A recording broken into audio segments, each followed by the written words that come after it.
as Paul has mentioned, tonight is very much about providing some more information and seeking your input, and also then answering your questions. Because we have had, as Paul mentioned, some really good input through the 4 focus groups. We've had a lot of input through social media, and we're getting a pretty good feel of what the general sensitive issues are that we need to focus on and deal with. So tonight is very much about maybe giving you a bit more information to help you work out in your mind what we're putting to you is acceptable or not. So what I've done is put together some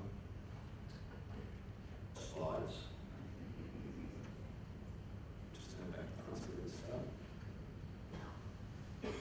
So some of the stats, as Paul mentioned, we've got a significant membership in our life members. 62,404 members, 41,000 restricted, because our rules provide that we can only have 60% full members, 40% restricted, political licensing rules I'll talk about a bit later. 236 on the waiting, 236,000 on the waiting list. At the moment, we've got new nominations coming in at 10 to 12,000 per year, with an attrition rate ranging between 3 and 4% per annum. And generally with new memberships that we put on offer, 63 to 66% take up the offer of membership. So basically at the moment we're able to offer around about, well last year was 4,856 new members. So when you put that against say 10 to 12,000 each year, 66% take up, we're still got a shortfall about 2,500 each year.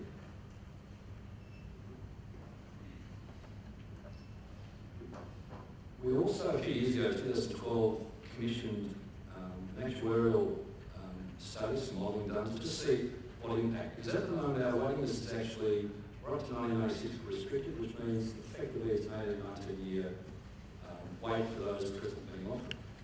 The difficulty is at present, we're only moving 3 or 4 months, and have for some time now moved only 3 or 4 months per year.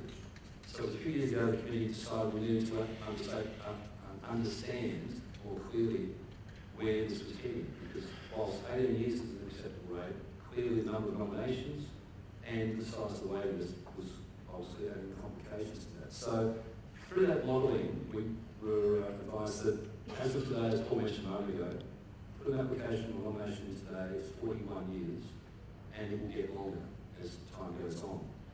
So clearly, as far as the committee is concerned, it's unacceptable, and we would hope that the vast majority of members also find this unacceptable, because clearly there's a risk we could lose a generation of members, and our kids and their kids simply will not be able to be part of this great club. But what's more important, which I think is coming out or become obvious from the focus groups and also some of the comments on social media, is just how the attendances in the reserve are impacted by the number of visitors tickets that we sell. For instance, in the last year, 10 of the 12, 10 events, and bearing in mind there's 43 home and away games, there's another 3 finals and 8 cricket days, so there's 45 and 3, it's about 53, 54 games a year. Of those 10, only 10 were more than 75% capacity of the members reserve. And there's only really been 3 or 4 days, primarily Anzac Day, preliminary final, and first day Boxing Day test, which get close to capacity. But for each of those days, we sell nearly a third of the reserve in visitors tickets. So we're subsidising our membership by introducing guests on those days. Now, we are very appreciative that the ability to bring guests is a really important part of membership, but we need to be mindful of the fact that for those 3 big days, we are selling a significant number of visitors tickets. So, cutting to the chase, the proposal of communities, as I mentioned, we need to change the club rules. It was traditionally, or it is now rules that we have to have 60% voting members, which are full members, and 40% not. That has to be the ratio. That's because of liquor licensing laws, which are now, as far as we're concerned, no longer relevant, because our caterers hold liquor licenses. We don't, as a club, hold liquor licenses. So that particular rule is not relevant for that purpose. The current proposal is to change that rule so that we can then increase our restricted members, and on the basis of the numbers that the club's worked on hard now for the last couple of years, we believe that we could take up as many as 50,000 distributor members. But the proposal is it would be done in tranches of 10,000 and assessed to see how that impacts on the amenity for members, because we're very, very conscious that we need that balance of being able to introduce new members into our club where the vast majority of games, the reserves are underutilised, but not wanting to put any more pressure on the amenity for members as they presently stand. What I've attached here is a graph that basically shows in red where the level of restricted members would be if this 50,000 increase was introduced. And basically it levels out, if I can just tell you, you probably can't see it from where you are, but it levels out about 20 years. And it's a long-term fix, it isn't a short-term fix, because once the numbers go up to 150,000, if they were to go 150,000, with an attrition rate of 3 to 4%, and we are able to control nominations, as was shown a couple of years ago, 2012, we increased the nomination fee from 55 to 110. The nominations dropped from 15,000 back to 11,000. These assumptions are based on basically 10,000 nominations a year. If we were able to maintain the 10,000 nomination with a membership base of 150, with the attrition rate and the take-up rate of 66, it basically equals out. So that's why it's a long-term fix, it's not a short-term fix. In comparison, this is if we do nothing. And as Paul said, about halfway through is where we are today, which would be 41 years. And it gets up to close to 50 years over the course of the next 20, 30 years. And there's no easy fix for that. So what I thought I'd do is just raise some of the concerns, mention some of the concerns raised by members, and just give you our response now, so we can, because these are the key concerns that were raised in predominantly social media, but also the focus groups. Clearly the first one is, this will simply overcrowd the members' reserve. The fact of the matter is, as we said before, the visitors' tickets are a significant part of our attendances on the day. We would see a net neutral effect on those days because new members would be replacing the guests. Now it does mean for the 3 or 4 games, that's all it would be, there will either be no visitor tickets or a reduction in visitor tickets for those days. There may be conditions such as maybe full members are the only class that might go use visitor tickets. They're the sorts of things that we would consider as we move along. But for the 3 or 4 days, we think it's a fairly small sacrifice to make for the sake of making sure we have that generational membership through our club. What's in it for me? There are a lot of notes, a lot of comments made on social media about, what do I get out of this? What's in it for me? Do I get a reduction in fees? The difficulty is, under our contractual arrangements with the government, we can't decrease our membership fees. What we can do is stick to a CPI increase going through. That was one of the conditions of us getting an extended tenure here in our leased area, for the duration of our role as ground manager. So we can continue, obviously, to stick to the CPI increase. And we consider it still, there's 53 games or days of sport a year, let alone things like the State of Origin coming up, access to the EPL, access to the World Cup, even though we pay, we get priority access to those and other events. It's still great value for what it is presently.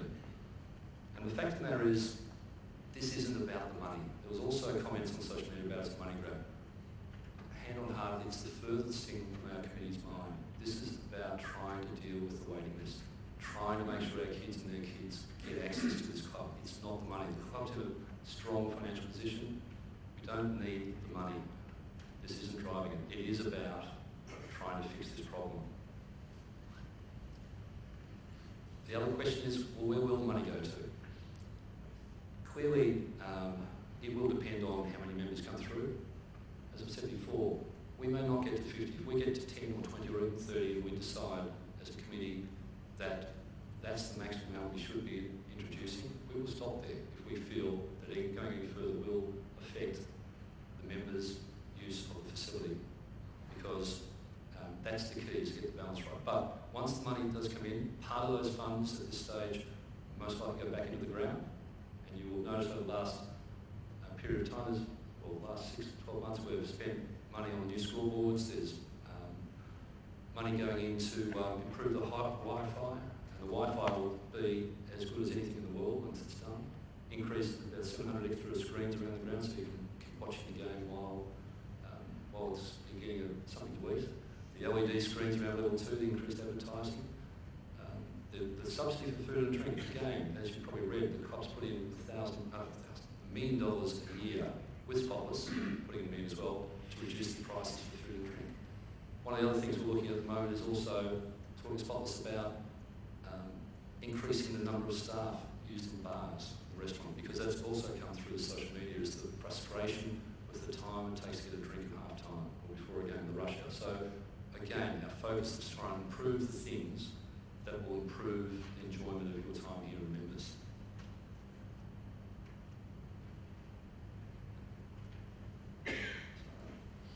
Control nominations and consideration of other types of membership. There's quite a few comments also about we should either stop the nominations, we should either limit the number that someone can contribute, can put in. We should increase the fees for the waiting list. We should increase the nomination fees again. We should simply limit nominations to family members. Now, a couple of comments. One, we are an egalitarian club, and we wouldn't agree to restricting it to family members only. We encourage family members to join up, but it's not going to be restricted to that. We don't want to deal with this problem by increasing fees. This is not an issue that you deal with by simply increasing fees and burning members off so they can't afford to be a member of this club. It's about the balance. So whilst a lot of those comments will be taken on board and are a longer term fix, it doesn't fix the immediate problem, because the immediate problem is dealing with this lengthy, this waiting list. Because even if we stop nominations or reduce them now, that doesn't kick in for another 30, 40 years. So that's not going to help us fix this problem right now. Other types of membership. Clearly, there have been comments raised about social membership. There's a lot of members that don't use the membership here, often social membership. Force members to hand back their membership because they're not using it.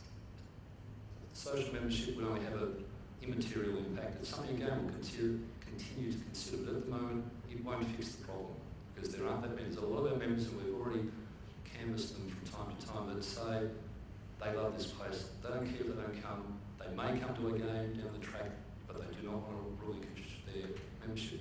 We can't force them to hand it back, and we don't intend to do that. And also there's been a lot of talk about a third tier of membership. This is one where you have all rights of a restricted member except possibly the 3 or 4 games a year, the Category A games. And that's something that's still on the table, and something we're still considering. And it is something that, again, we'll take feedback from what we've had today plus what we get from tonight. So, but our preference at this stage, the committee believes that still the increase in restricted membership is the preferred model, but we're not discounting any model at the minute. And the last point, before we get to Q&A, the fact of the matter is, unfortunately, there's nothing we can do to fix the move from restricted to full. That's very much governed around grand final. And grand final, 60,000 is pretty much the number that we as a club, through years of experience, have found is the right number. It's the number where we, year in, year out, we're pretty close to the numbers. It's the last couple we've had, one year I think restricteds were invited the morning of, but unfortunately we can do no more than that unless we were to get some more area space in the stadium. That's not to be discounted. We might be able to do it down the track to buy space, subject to having more income through this. We might be able to offer to buy a few more seats, but right at this point in time, there's not an easy solution. There's no solution to that just at the moment. But it's not discounting, so not to say we're not continuing to look at that as we go down the track. So hopefully that's helped you just deal with the key messages, the key concerns that were raised through social media and focus groups. But really, as Paul mentioned a moment ago, tonight is very much about hearing your concerns, trying to deal with them, but taking on any feedback that